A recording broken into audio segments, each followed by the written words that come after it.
House को नहीं चलाना ये अगर तय करके आए हैं तो ये you are killing the democracy, you are killing the democracy. Rahul Gandhi ji जब अमेरिका जाते हैं तो फंडिंग करता है जॉर्ज सोरोस और एंटी इंडिया कैंपेन चलता है। सर ये अडानी की वफादारी कहां तक निभाएंगे? अडानी के लिए हाउस घनश्याम तिवारी मुझे बीजेपी के साथियों ने कह दिया कि बेकार कोई फायदा नहीं है, आज हम सदन को नहीं चलने देंगे। देश में जहाँ कहीं भी आंदोलन होता है, जहाँ कहीं भी राष्ट्र विरोधी गतिविधियां होती है, या कांग्रेस हमेशा उनके साथ खड़ी होती है। आपसे ये उम्मीद नहीं थी, आप पक्षपात कर रहे हैं। कौन से नियम के अंतर्गत आपने डिस्कशन चालू किया है? आपने कौन से नियम में इनको बोलने का अधिकार दिया है? आपने अक्सर सुना होगा कि विपक्ष ने विरोध करके सदन की कार्यवाही चलने नहीं दी। सालों से यही प्रथा भारत के पार्लियामेंट में चलती आ रही है, लेकिन सोमवार 9 दिसंबर को कुछ ऐसा हुआ कि सभी नियम और संसदीय प्रथाओं की धज्जियां उड़ती हमने देखी। आज बात करेंगे कि कैसे सभापति धनखड़ के आदेश के बावजूद संसद में भाजपा सांसद जॉर्ज सोरोस और कांग्रेस पार्टी के संबंध पर बार बार बोलते रहे। और ताज्जुब तो ये है कि धनखड़ भी इन सभी बातों को चलने दे रहे थे, जो कि उन्हीं के निर्णय के खिलाफ था। तो संसद में आज क्या हुआ, विस्तार से समझिए आज के वीडियो में। नमस्कार, मेरा नाम है जीशान कास्कर और आप देख रहे हैं द वायर। तो दिन की शुरुआत हुई इंडिया ब्लॉक के नेताओं के प्रदर्शन के साथ। ये वीडियो सुबह सेशन के पहले आकर्षण का केंद्र रही, जहां कांग्रेस सांसदों ने गौतम अडानी और नरेंद्र मोदी के मास्क पहन राहुल गांधी से बात की। आपके रिश्ते के बारे में थोड़ा बताइए भाई। हम दोनों का एक ही है। मैं जो भी बोलता हूँ हाँ। हम दोनों मिलकर सब करेंगे। अच्छा, और कब से आपकी पार्टनरशिप चल रही है? ये हमारा सालों साल का सालों साल से। और फ्यूचर आपका कैसा है? 20 साल का है हमारा पूरा। राहुल गांधी की टीम भी नए नए पैंतरे खोज रही है मोदी अडानी के विरोध करने के लिए। खैर, सदन के बाहर यह हाल था तो सदन के अंदर, खासकर लोकसभा में ना के बराबर काम हुआ। कुल मिलाकर 3 सत्र मिलकर सिर्फ 7 से 8 मिनट ही सदन यानी लोकसभा के सदन की कार्रवाई चल पाई।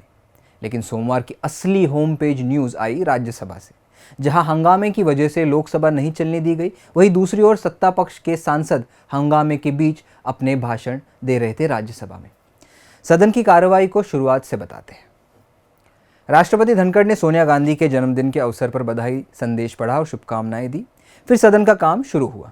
सभापति धनखड़ ने 267 के अंतर्गत मिली नोटिसों को एक एक कर पढ़ा और सभी को रिजेक्ट कर दिया। इसमें तमाम भाजपा सांसदों की वो नोटिसें भी थी जहां वो एक पार्टी और एक ऑर्गेनाइजेशन के नेक्सस की वजह से भारत की सुरक्षा को खतरा होने की चर्चा चाह रहे थे।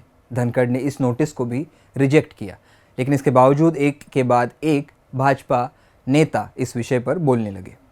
सभापति भी इन्हें बोलने की इजाज़त दे रहे थे। बता दें कि ये सभी कार्रवाई शून्यकाल में हो रही थी और इस दौरान सिर्फ वही मामले डिस्कस हो सकते हैं जिन पर सभापति ने सहमति दर्ज की हो।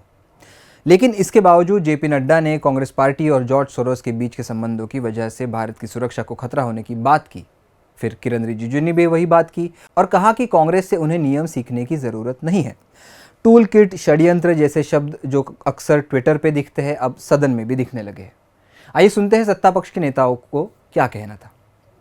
इशू ये है कि जिस तरीके की खबरें आई हैं कि एक राजनीतिक दल के संबंध जिस तरीके से देश विरोधी ताकतों के साथ है, उस पर हमारे सभी सदस्य उद्वेलित हैं और इस पर चर्चा चाहते हैं और इस पर डिस्कशन चाहते हैं।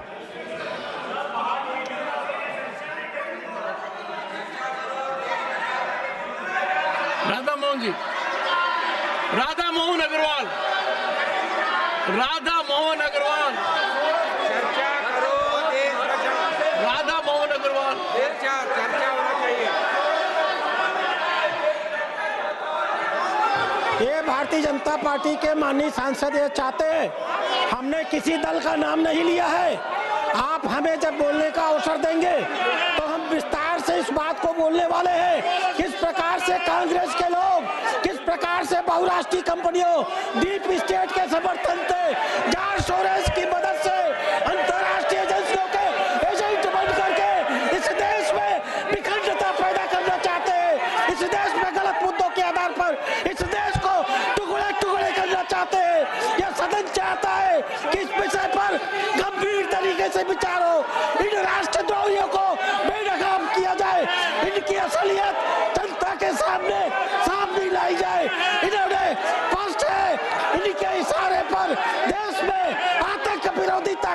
रही है। कश्मीर में राष्ट्र विरोधी गतिविधियों को प्रदर्शित किया जाता है। ये पीएफआई के समर्थक है। पूरा विपक्ष इस बात पर आग बबूला हो गया कि कैसे सभापति की अनुमति बिना एक विषय पर चर्चा होने दी जा रही है। मल्लिकार्जुन खड़गे का भी आज रौद्र रूप राज्यसभा में देखने मिला। सबसे पहले तो उन्होंने सत्ता पक्ष के आरोपों को झूठा करार दिया और कहा कि सभापति समेत पूरा सत्ता पक्ष डेमोक्रेसी की हत्या कर रहा है। उस वक्त जगदीप धनखड़ और कांग्रेस अध्यक्ष खड़गे के बीच बहस देखने मिली। फिर भाजपा के लक्ष्मीकांत वाजपेयी खड़े हुए और वही सोरोस वाला मुद्दा उठाया जो पहले नड्डा और बाकियों ने उठाया था। तो बता दें कि वाजपेयी की चर्चा को लेकर दी हुई नोटिस खारिज कर दी गई थी। इसके बावजूद उन्हें बोलने दिया गया। इस पर सवाल खड़ा करते हुए जयराम रमेश ने पूछा कि कौन से रूल के तहत वाजपेयी को बोलने दिया जा रहा है और अनुरोध किया कि वाजपेयी के शब्द रिकॉर्ड से हटा दें। सदन की कार्रवाई जब 12 बजे फिर से शुरू हुई तो सभी सदस्य अपनी जगह पर खड़े दिखे। बता दें कि सत्र शुरू होने से पहले पक्ष विपक्ष में समझौता हुआ था कि कार्रवाई आम तरीके से चलने देंगे, लेकिन सत्र शुरू होते ही चित्र उल्टा हो गया। 12 बजे के बाद वाले सत्र में राज्यसभा में जोरदार हंगामा देखने मिला। आरजेडी सांसद मनोज कुमार झा ने कहा कि उन्हें भाजपा के उनके मित्र ने पहले से कहा था कि वो आज सदन चलने नहीं देंगे। जगदीप धनखड़ एक एक कर भाजपा सांसदों को बोलने का मौका दे रहे थे। सभी उसी विषय के बारे में बोल रहे थे जिस पर चर्चा की अनुमति नहीं थी। तो सीपीएम सांसद जॉन ब्रिटास ने सुझाव दिया कि सोरोस और अडानी की साथ में चर्चा की जाए, मसला ही खत्म हो जाएगा। आखिर में दिग्विजय सिंह खड़े होते हैं और आरोप करते हैं कि धनखड़ पक्षपात कर रहे हैं। 12 बजे का सत्र भी इसी के साथ 15 मिनट में खत्म हो जाता है। मुझे बीजेपी के साथियों ने कह दिया कि बेकार कोई फायदा नहीं है, आज हम सदन को नहीं चलने देंगे। ये नहीं होना चाहिए। किस रूल में इनको बोलने की इजाजत दी जा रही? ये सारी बातें अपनी कर रहे हैं, इनके माइक ऑन रहते हैं और इसके अलावा जो है इनके फोटो दिखाए जा रहे हैं। ये तो गलत है। शोरगुल का हल्ला नहीं दिखाया जाता, इनका दिखाया जा रहा है। पूरे सम्मानजनक ढंग से आपसे अनुरोध करना चाहता हूं कि आपसे ये उम्मीद नहीं थी। आप पक्षपात कर रहे हैं। कौन से नियम के अंतर्गत आपने डिस्कशन चालू किया है? आपने कौन से नियम में इनको बोलने का अधिकार दिया है? हाउस ये आपका अवरोध कर रहे हैं और आप उनको अलाउ कर रहे हैं। आप उनका नाम ले लेके आप उनको अलाउ कर रहे हैं। Sir, this is most unfair. You have rejected the notice, all notices. You want the business of the house. He is raising an issue which you have rejected. And it is very clear, it's very clear, this is all part of a game plan to raise this issue and have this entire house adjourned. Sir, please don't be party to this. Sir, you are the chairman. Don't be party to this. Sir, don't be party to this. You are the chairman. You are the protector. Don't become party to this. आज संसद में भाजपा ने जो मामला उठाना चाहा, उसके बारे में कोई ठोस रिपोर्ट अभी तक नहीं आई है। अगर कुछ मौजूद है तो भाजपा की ट्विटर थ्रेड, जिसमें कुछ पोस्ट के जरिए सोरोस फाउंडेशन और कांग्रेस के संबंध दिखने की कोशिश कर रही है, लेकिन इसमें भी किसी मीडिया रिपोर्ट के हवाले से बात नहीं हो रही। केवल एक ऑप इंडिया की रिपोर्ट का स्क्रीनशॉट हमें देखने मिलता है, जो कि ऑप इंडिया के लोगों की बिना होता है।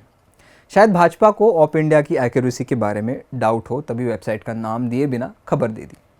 और खबर क्या कहती है? बस इतना कि राजीव गांधी फाउंडेशन ने ह्यूमन राइट्स लॉ नेटवर्क यानी HRLN के जरिए 2007 में पैसे इकट्ठा किए थे और इस HRLN में सोरोस की ओपन फाउंडेशन भी चंदा देती है। तो इतने लूज एलिगेशंस की वजह से पूरी संसद को ठप करना कहाँ तक ठीक है? दूसरी ओर OCCRP के पुख्ता सबूतों वाले इन्वेस्टिगेशन के बावजूद अडानी पर चर्चा नहीं होने दी गई। मेरे ख्याल में सभी बातों में जॉन ब्रिटास का पक्ष सही है कि दोनों सोरोस और अडानी पर चर्चा हो और फिर देखा जाए क्या होता है। आज इस कार्यक्रम में मेरी तरफ से इतना ही। देश की तमाम ज़रूरी खबरों के लिए देखते रहे द वायर। द वायर के और वीडियोस देखने के लिए सब्सक्राइब करें और बेल आइकन पर क्लिक करें। स्वतंत्र पत्रकारिता की आर्थिक मदद करने के लिए डिस्क्रिप्शन में दिए गए लिंक पर जाएं और अपनी राशि चुनें।